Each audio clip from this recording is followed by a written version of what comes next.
오늘도 클릭해주셔서 감사합니다. 구독과 좋아요 부탁드립니다. 일본의 억지 주장이 결국 자기 발 찢는 자충수되다. 세계 최고라 평가받는 한국의 비밀병기에 일본 해상자위대 속수무체 10월 25일은 조선 수군 13척이 일본 수군 133척 이상을 박살낸 세계 전쟁사에서도 이와 같은 유례를 찾아볼 수 없는 명량해전이 발발한 날짜입니다. 그리고 또 하나, 바로 1990년 고종 황제가 대한제국 칙령 제41호로 독도를 울릉도 부속섬으로 명시한 날을 기념하기 위해 독도의 날을 제정한 날이기도 합니다. 이 독도의 날을 맞아 지난 25일 먹방 유튜버 찌양은 독도새우 영상을 업로드하였는데요. 이에 일본 네티즌들의 악플과 구독 취소가 끊이지 않고 있다고 합니다. 찌양은 자신의 채널에 기안84님과 독도새우 84마리 먹방 독도는 우리 땅이라는 제목으로 독도새우 먹방 컨텐츠를 제작하였습니다. 최근 울릉도에서 찍은 먹방 영상을 계속해서 제작하고 있는 찌양은 울릉도 7번째 영상인 독도편 초반에 독도는 대한민국 영토입니다 라는 자막을 달았습니다. 이 문구는 일본어, 중국어, 영어로도 번역되었는데요. 다수의 해외 팬을 보유한 찌양의 홍보 효과로 해외 팬들은 다시 한번 독도가 한국 땅임을 재인식할 수 있었다고 하였습니다. 그런데 유독 불편해하는 사람들이 있었는데요. 바로 일본인들이었습니다. 일본 네티즌들은 해당 영상에 다케시마는 일본 땅 아닌가, 컨텐츠 제작에 굳이 정치적 발언을 넣은 것이 이해가 안 된다, 꽤 많은 일본인 구독자들이 있을 텐데 무섭지도 않냐, 일본인들은 신경도 쓰지 않고 아무래도 좋다는 거냐 라는 식의 격앙된 반응을 보였습니다. 트위터의 한 일본인은 찌양을 오랫동안 봐왔지만 이번 발언에 대해 크게 실망했다며 다케시마를 왜 한국 땅이라 하는가 반문하였습니다. 아니, 한국 땅을 한국 땅이라 하지 그럼 뭐라고 해? 일본은 초등학생 교과서에 독도가 아닌 다케시마이고 한국이 불법 점유하고 있다며 독도에 대한 야욕을 서슴없이 드러내고 있는데요. 오죽하면 이름도 다케시마로 지었을까요? 다케시마, 거꾸로 하면 맛있겠다, 이렇게 비열할 수가 없습니다. 일본 정부의 억지 주장과 세뇌에도 불구하고 정작 실제 대부분 일본인들은 독도가 어디 있는지도 모르는 상황입니다. 한 방송에서 일본인을 상대로 실시한 설문조사에서 독도는 일본 땅이라고 말하면서도 어디에 있냐는 질문엔 모른다고 말한 경우가 대부분이었습니다. 우리는 뭐 거의 자동 반사로 나오지 않습니까? 울릉도 동남쪽 백길 따라 200리 찌양 독도새우 먹방에 잔뜩 화가 난 일본 네티즌들은 구독을 취소한다며 일종의 갑질까지 벌이고 있는 것으로 파악되고 있는데요. 되도 않는 갑질에 한국 네티즌들이 나섰습니다. 한국 네티즌들은 일본인 구독이 빠진 만큼 내가 구독을 채워주겠다며 찌양을 응원하고 있는데요. 댓글에는 오히려 콘텐츠 제작에 사사건건 시비를 걸던 일본인들이 스스로 구독 취소를 해주므로 오히려 채널이 정화되었다는 댓글들도 많이 달렸습니다. 너무나도 당연하게 독도는 한국 땅입니다. 어릴 적 이런 독도 그림 그려보지도 않은 일본인들이 아무리 자기 땅이라고 우겨도 독도는 우리 땅. 최근 만국 일본의 새로운 총리로 임명된 기시다 총리는 기자회견에서 다른 나라가 독도를 한국 영토로 인식하지 않도록 일본으로서 정보를 발신해야 한다며 ICJ 제소 필요성을 언급하기도 하였습니다. ICJ는 국제사법재판소의 약칭으로 국가 간의 법적 분쟁을 국제법에 따라 해결하고 유엔기관과 특별기구의 법적 질의에 대한 권고적 의견을 제공하기 위하여 1945년 설립된 국제기구입니다. 또 얼마나 로비를 할지 벌써부터 머리가 어질어질한데요. 기시다는 이어 종래부터 ICJ 제소를 몇 번인가 시도한 적이 있다, 상대방이 응하지 않아 재판으론 가지 않았다며 이런 행동도 확실히 계속해야 한다고 강조했습니다. 뭘 재판을 해, 한국 땅이네. 역시나 우매한 일본의 맞춤형 총리답게 기시다는 당선되자마자 한국 가기에 열중하고 있는데요. 이러면 또 좋아라 하거든요. 그 나라 시민들은. 지난 23일 일본 외무성은 우리나라 동의를 두고 일본해라며 이는 국제사회에서 유일하게 인정되는 호칭이라고 주장하는 영상까지 만들어 배포했습니다. 심지어 한국어로 제작해서 큰 논란이 일기도 하였죠. 9가지 언어로 제작한 9개의 영상의 총 조회수는 다 합쳐서 5만을 겨우 넘겼습니다. 그러나 찌양이 올린 독도 영상의 조회수는 300만을 향해 달려가고 있습니다. 거의 60배에 가까운 수치죠. 이에 한 전문가는 한국이 갖고 있는 컨텐츠 파워를 활용해 우리의 영유권을 지켜나가는 노력을 해야 한다고 조언하기도 하였습니다. 확실히 일본처럼 누가 봐도 돈 먹인 거 티나게 주장하는 것보다 독도에 관련된 컨텐츠를 통한 자연스러운 PR은 듣는 입장에서 거부감 없이 또 오랫동안 기억에 남는 좋은 방법이죠. 실제로 현재 전 세계에서 핵폭탄급 심드롬을 일으키고 있는 한국의 넷플릭스 드라마 오징어 게임의 사례를 보면 알 수 있는데요. 24일 뉴욕 유니언 스퀘어에서 뉴욕 한인의 주최로 열린 2021 코리안 페스티벌에는 온종일 오징어 게임 팬들과 현지 주민들이 몰려들어 드라마 속 게임과 다양한 한국 문화를 직접 체험했습니다. 하나의 성공적인 컨텐츠는 거기서 끝이 나는 것이 아닌 수많은 줄기로 파생되어 더 다양한 영향력을 가지게 되는데 한국에 대한 전반적인 관심으로 이어지고 있는 것이죠.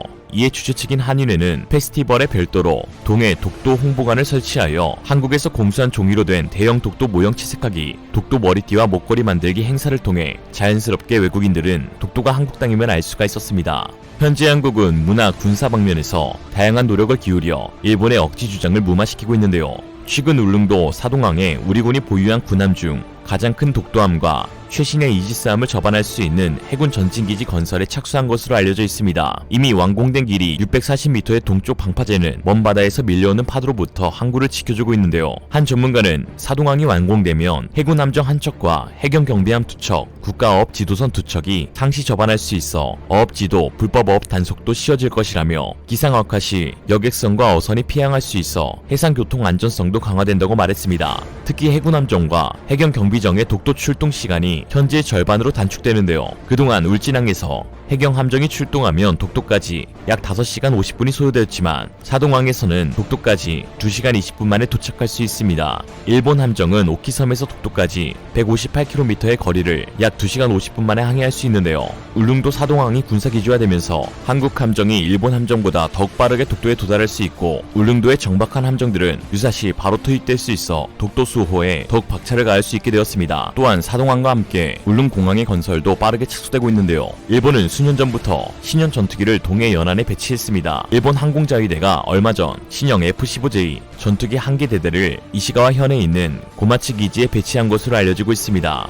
또 헬기 호위함을 경항공모함으로 개조해 동해 등지에 투입하려는 구상을 구체화하고 있는데요. 일본이 경항모를 독도 인근에 조기 배치할 경우 본도에서 독도까지 67분 걸리는 전투기 긴급 발진 시간을 5분까지 줄일 수 있습니다. 반면 우리 전투기는 여전히 300km 이상 떨어진 대구에서 출격해 대응이 늦어도 한참 늦어 끔찍한 결과를 초래할 가능성이 높은 것이죠. 점점 구체화되는 일본의 독도야요. 국가 차원의 현실적인 정책 마련이 시급한데 그 근본적인 대책을 울릉공항의 건설로 마련할 수 있게 되었습니다. 다 뒤졌어. 또한 최근 하늘을 나는 배로 불리는 위그선 수면비행 선박이 개발되어 울릉도에서 여객을 수송할 수 있고 또 군사용으로도 활용되어 우리나라 해상 안보에 큰 도움이 될 전망인데요. 해양수산부에 따르면 아론비행 선박 산업은 내년부터 여객 수송용 8인승급 M80 위그선을 포항 울릉도 노선에 우선 취항할 계획입니다. 수면비행 선박으로 분류되는 위그선은 수면과 날개 사이에서 발생하는 양력을 이용해 수면 위에 뜬 채 이동하는 차세대 이동수단인데요. 그간 중국, 러시아, 호주, 싱가폴, 독일, 이란 등 각국 정부 주도로 연구개발에 나섰으나 번번이 상용화 문턱을 넘지 못하던 차에 우리나라 벤처기업인 아론비행 선박이 세계 최초로 상용화에 성공하였습니다. 세계 최초 상용화의 위험답게 우리나라는 현재 세계 최고의 위그선 기술력을 확보하여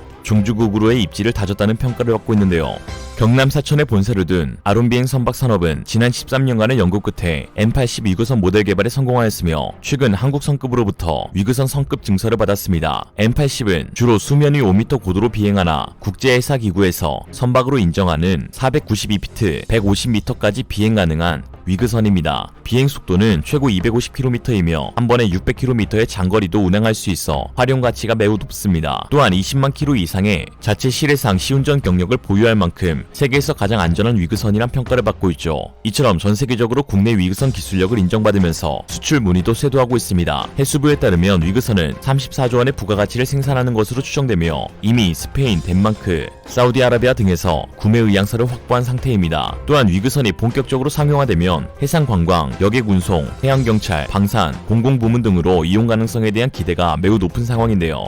일례로 현재 울릉도로 가려면 포항에서 하루 한 번 쾌속선을 타고 3시간 30분가량이 소요되었다면 위그선을 이용하면 배멀리 없이 포항에서도 1시간이면 울릉도에 도착할 수 있죠. 위그선은 특히 군사용으로 배치가 가능한데요. 해상작전, 수색구조, 감시정찰이 가능한 위그선은 기존 해양무기 체계의 비대칭 전략이 될 수 있으며 안보 비용을 대폭 감소시킬 수 있습니다. 잠수함 작전용 헬기인 링스의 경우 구매 비용만 600억에서 700억을 상회하는 데다 1시간 운용비용만 500만원 가량으로 알려진 데에 비해 위그선의 경우 구입비는 10분의 1 정도에 1시간 운용비용도 10분의 1 가량으로 대폭 감소돼 디핑소나 등을 탑재 운용 시 비용 대비 효과에서 해양안보 역량 제고가 가능한 것이죠. 최근 M80의 군사용 버전인 MK80에 70mm 유도로켓 비궁이 탑재한 사진도 공개되었는데요. 비궁은 로거 유도로켓의 국내 명칭으로 우리나라의 국방과학연구소와 미 해군 항공무장연구소가 공동으로 개발한 무기체계입니다. 작년 미국 국방부가 주관한 해외 비교 시험에서 성공적으로 통과하며 그 성능을 입증하기도 하였습니다. 역시 포하면 한국, 한국하면 포. 당시 비궁은 미국 측이 제시한 조건을 충족한 상태에서 통해서 10발의 목표물을 모두 명중시켰고 ADD 관계자는 당시 미국 평가단이 퍼펙트, 완벽하다고 감탄했음을 알렸습니다. 독도를 찬탈할 준비를 하고 있는 일본은 포맞을 준비나 하고 있어야 하는지도 모르겠네요. 이에 서울시 용산구 동자동에 거주 중인 김철근 씨는 리얼리즘과 인터뷰에서 다음과 같이 말했습니다. 독도를 사랑하는 마음을 담아 독도 이행시를 준비했다. 독도는 우리 땅이야 이 새끼야. 이상으로 리얼리즘이었습니다. 여러분의 생각은 어떠신가요? 현명하고 지혜로운 여러분의 의견을 지금 댓글에 남겨주세요. 감사합니다.